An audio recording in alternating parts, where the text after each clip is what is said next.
안녕하세요. 마을교육공동체 TV 마을교육공동체에 대한 몇 가지 단상 진행자 김태정입니다.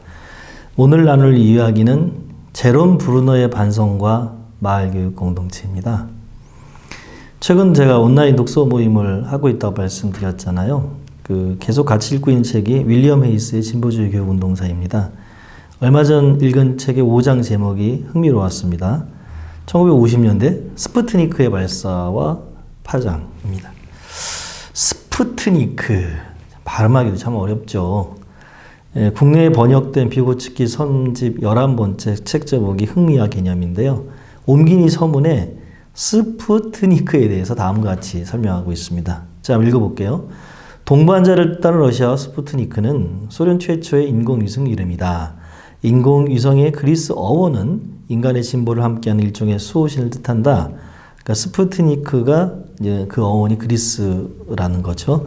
호모의 오디세이에 이어서 오디세우스의 모험을 함께하는 아테네 여신은 그의 수호신이었다.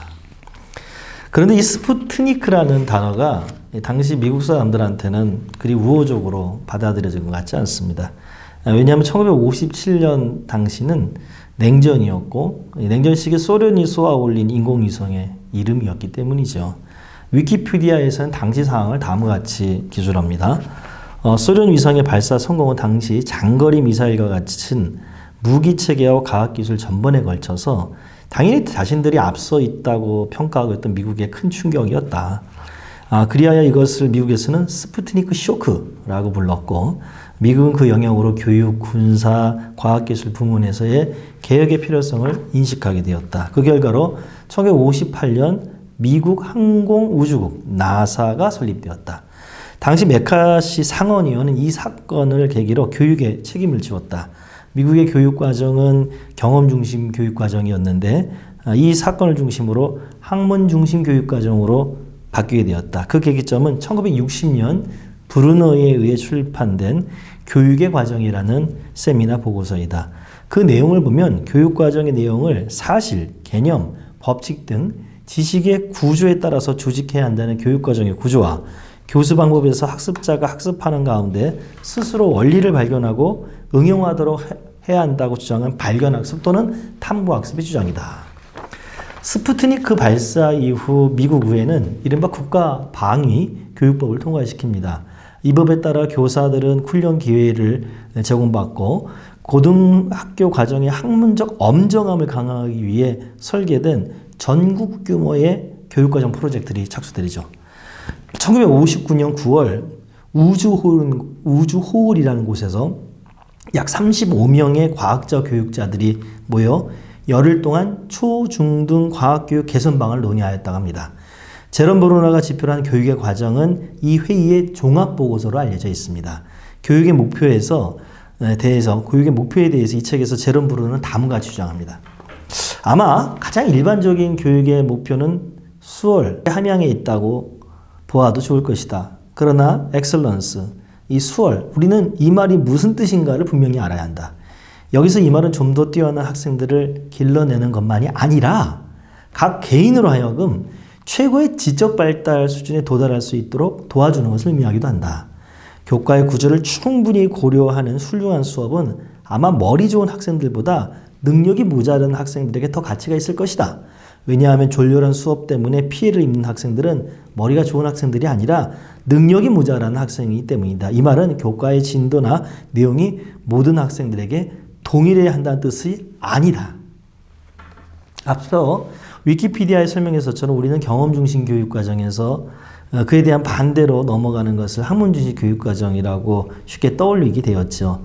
그런데 이 학문 중심 교육 과정이 확산되는 것과 관련해서는 제롬 브루너의 교육의 과정이 늘 언급되곤 합니다.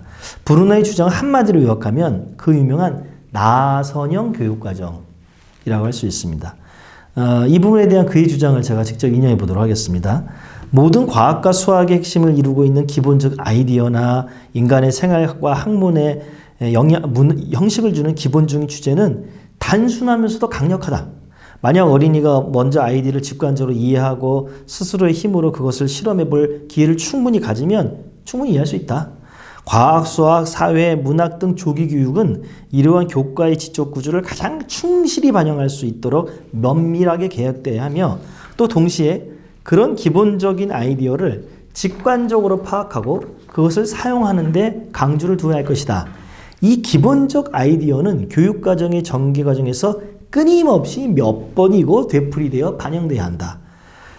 어린이의 사고를 어른의 사고로 발전시키기 위해서는 같은 내용을 점점 더 높은 수준으로 여러 번 반복해서 제시할 필요가 있을 것이다. 이것이 바로 나선형 교육과정의 아이디어다. 얼핏 보면 일리가 있는 것 같지만 사실 제롬 브루너의 주장은 그 한계가 분명합니다. 그것은 아동, 청소년, 청년, 성인으로 이어지는 인간의 발달 과정에서 각 연령별 인지적 특성을 충분히 고려하고 있지 못하기 때문이죠. 동시에 연령에 따른 생물학적 발달 노선만이 아니라 사회, 역사, 문화적 발달 노선을 고려하고 있지 못합니다. 즉 학습자의 사회 경제적 조건의 중요성을 간과하고 있는 것이죠. 그런데 흥미로운 것은 1960년 교육의 과정을 쓴 뒤 10년 뒤에 제롬 브루너가 교육의 과정의 재음미라는 글을 썼다는 거죠. 그는 여기서 자신의 생각이 지나친 합리주의적 오류를 범하였다고 자기 입반을 합니다. 몇 부분을 제가 인용해 보겠습니다. 교육과정을 개정하기만 하면 충분한가? 아니면 교육제도 전반을 보다 근본적으로 재구성할 필요가 있을까? 조기교육과 사회계층에 대한 내 연구 결과는 우리의 교육제도가 사실상 사회계층 체제를 영속화해서 언제나 한 집단을 밑바닥에 두는 수단이 되고 있다는 확신을 나에게 안겨주었다. 우리 교육제도는 사회경제적으로 가장 낮은 전 인구의 4분의 1에 해당하는 집단의 아동이 최대한 사회에 참여할 능력을 짓밟아버리고 게다가 조기에 또 아주 효과적으로 짓밟아버렸다. 그러면서 그는 대안으로 협동체, 즉 공동체를 강조합니다. 제롬 브루너는 이탈리아 토스카니아 지방 산마을 학교에서의 교육을 소개하면서 다음과 주장합니다. 인용해 보겠습니다. 이 마을의 아이들은 학교에서 너무나 여러 번 여러 가지 이유에서 낙제를 거듭했기 때문에 몇 세대를 두고 학교 공부를 치워버리고 날품팔이 노릇을 하기로 아예 작정하고 말았다. 그런데 이 교구에 목사 한 사람이 왔다. 이 목사는 이 마을에 아무도 낙제하지 않는 학교, 누구나 급제하게끔 기대되는 학교를 세웠다. 이 학교에서 누구나 자기 반의 모든 학생들이 완전히 알게 되도록 하는 책임을 지고 있었고 한 사람이라도 모르는 사람이 있으면 아무도 다음 과로 넘어가지 못하는 게 되어 있었다. 협동체는 효과적인 학습에 큰 힘을 가지고 있다. 학생들은 만약 그렇게 하도록 권장하면 서로서로 굉장한 도움을 줄 수 있다. 학생들은 세포와도 같으며 이 세포는 혁명적인 인재를 담고 있는 세포이다. 이 세포는 상호학습과 상호교수가 일어나는 세포요. 학습 구성원에 대한 그 자체의 공명감과 책임감을 가지고 있는 단위이다. 이런 문제는 모두 10년 전 우주회의에서 우리가 충분히 다루지 않았던 문제들이다. 우리는 교육과정 개발 사업 그 자체가 일종의 공동체라는 사실조차 깨닫지 못했던 것이다. 동급생 집단이나 상하급생 집단에 관해서 우리가 말하는 내용은 그대로 사회 안에서 다른 연령층에서도 작동된다. 참으로 심오한 뜻에서 말하는 것이지만 우리에게 필요한 것은 형식적 학교교육 이상의 학습 공동체를 재확립하는 것이며 이는 단순히 초등과정과 중등과정 사이에 칸막이를 없앤다든지 출신 대학과 관계를 유지하면서 가끔 대학에 돌아와서 지적 영양분을 섭취하는 것으로 달성되지 않는다. 제롬 브루너의 반성이 주는 교훈은 무엇일까요? 최근 코로나로 인한 학습 결손과 발달의 지원의 문제를 어떻게 해결할 것인가가 중요한 과제가 되고 있습니다. 이 와중에 어떤 이들은 혁신교육, 진보교육 때문에 학력이 저하되었다면서 다시 일제고사와 같은 획일적 평가 시스템을 도입해야 한다고 합니다. 심지어 대학 입학을 수능 하나로만 획일하자고 주장하는 사람도 있습니다. 그런데 과연 이런 방식으로 기초학력 결핍 문제가 해결될까요? 국가 경쟁력이 높아질 수 있을까요? 제롬 브루너가 말하는 수월성은 좀 더 뛰어난 학생들을 길러내는 것만이 아니라 각 개인으로 하여금 최고의 지적 발달 수준에 도달하도록 도와주는 것을 의미합니다. 그런데 현재 교육제도가 브루너 말처럼 사실상 사회 계층 체계를 영속화해서 언제나 한 집단을 밑바닥에 두는 수단이 되고 있다면 이제 우리는 교육과정의 교육을 넘어서 교육체제의 변화로 나아가지 않으면 안 될 것입니다. 가장 중요한 것은 대학 서열체제를 해소해서 입시 경쟁 교육의 굴레를 벗어나는 것입니다. 그러나 동시에 우리는 학교 안과 밖에서 삶을 살아가는데 가장 기초적인 역량, 즉 지식, 기능, 태도, 가치를 함께 길러야 합니다. 이를 위해서는 제롬 브루너가 강조했듯이 협동체, 즉 공동체를 통한 학습을 전면화할 필요가 있습니다. 이는 학교 안에서는 물론이고 학교 밖에서도 마찬가지입니다. 서로가 서로에게 배움을 줄 수 있는 학습 공동체를 통해서 우리 아이들은 삶을 살아가는 역량, 즉 지식, 기능, 태도와 가치를 함께 기를 수 있습니다.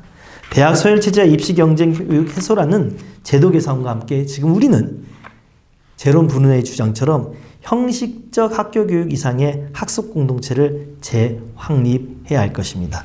이상 마을교육 공동체에 대한 몇 가지 다상 16번째, 진보주의 교육운동사에서 무엇을 배울 것인가 두 번째입니다. 제롬 브루너의 반성과 마을교육 공동체라는 주제로 이야기를 나눠보았습니다. 여러분, 저희 마을교육 공동체 TV 구독 꼭 해주시고요. 좋아요도 꼭 눌러주시기 바랍니다. 여러분들의 응원과 지지로 저희 마을교육 공동체는 만들어집니다. 시청해 주셔서 감사합니다.